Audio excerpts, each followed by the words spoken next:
Sebelum lanjut ke materi, terlebih dahulu kami akan memperkenalkan diri kami masing-masing. Dari saya, perkenalkan nama saya Nikutin Pratiwi dengan NIM 241071020. Perkenalkan, nama saya Muhammad Iksan Nugroho dengan NIM 24110711019. Yuk.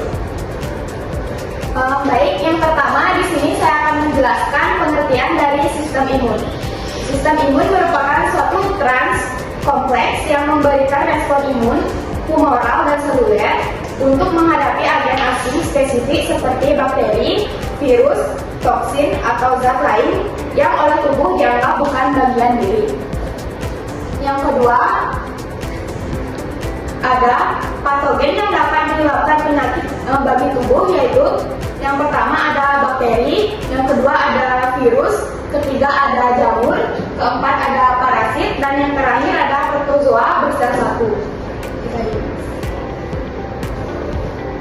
Baik, yang ketiga ada struktur sistem imun. Yang pertama, organ sistem imun berada di seluruh bagian tubuh disebut organ limfoid.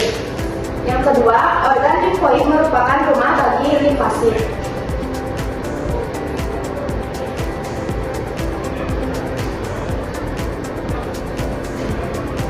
Yang keempat ada jaringan limfoid, yaitu merupakan jaringan yang memproduksi, menyimpan, dan memproses limfosit. Terdiri dari sumsum tulang, kelenjar limfa, timus, tensil, adenoid, appendix, dan jaringan limfa di saluran cerna.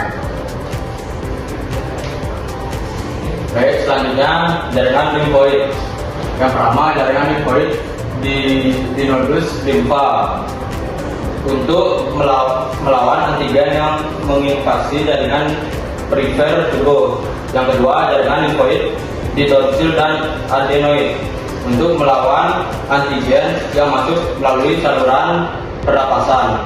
Yang tiga, jaringan limfoid di spleen, timus, dan sumsum tulang untuk melawan antigen yang berhasil mencapai sirkulasi darah. Yang keempat, jaringan limfoid di dinding saluran cerna untuk melawan antigen yang masuk melalui usus. Selanjutnya, Baik, selanjutnya ada sistem imun. Pertahanan lapisan pertama, pertahanan fisik atau physical barrier.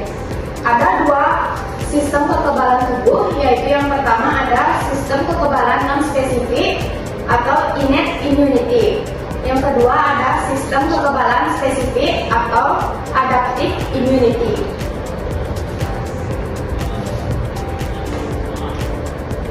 Pertahanan lapisan pertama berupa kulit dan membran mukosa. Yang kedua ada kelenjar keringat, sebum, dan air mata yang akan mensekresikan zat kimia dan bersifat bakterisid. Dan yang ketiga ada mukus, silia, sel keratin, serta lisozim di lapisan epitel. Dan yang terakhir ada rambut pada bulu hidung.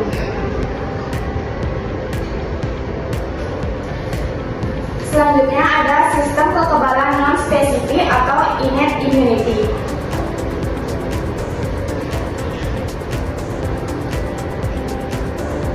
Merupakan pertahanan tubuh yang telah ada sejak lahir dan merupakan respon terhadap antigen yang dapat timbul walaupun sebelumnya tubuh belum pernah terpapar antigen.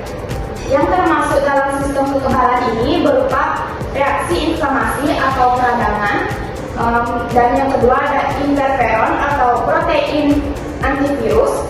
Yang ketiga ada sel mononuclear killer atau NK, dan yang keempat ada sistem komplement. ya, selanjutnya sistem kekebalan spesifik adaptif, yaitu sistem kekebalan adaptif dapat menghancurkan protogen yang lolos dari sistem kekebalan non spesifik. Terdiri dari yang pertama, kekebalan humoral produksi antibodi oleh limfosit B. Yang kedua, kekebalan seluler produksi limfosit T yang teraktivitas.